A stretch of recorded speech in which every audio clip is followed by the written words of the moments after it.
baila como tú ya sabes, revoleando tu pañuelo para disfrutar del baile.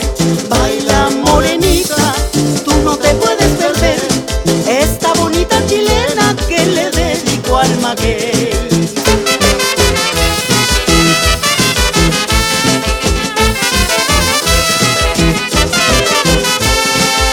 29 de junio, celebramos a San Pedro. El 29 de junio, celebramos a San Pedro.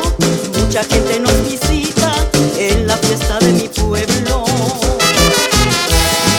Son bonitas sus costumbres y también sus tradiciones. Son bonitas sus costumbres y también sus tradiciones que deben de defender las nuevas generaciones.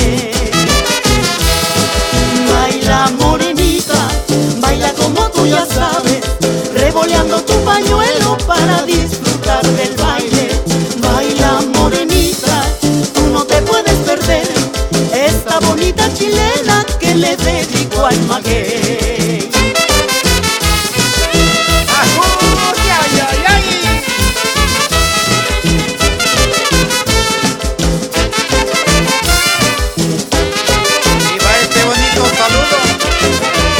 Para Guillermo Omar Martínez, el Junior, allá en Tlacamamba, Oaxaca.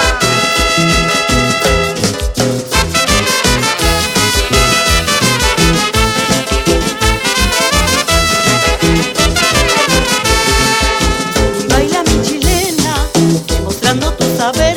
Ven y baila mi chilena, demostrando tu saber. Así bailan las morenas de San Francisco el Maguey. Las mujeres de mi pueblo, de San Francisco el Maguey. Las mujeres de mi pueblo, de San Francisco el Maguey, son muy buenas para el baile, para cocinar también. Baila morenita, baila como tú ya sabes, revoleando tu pañuelo para disfrutar del baile.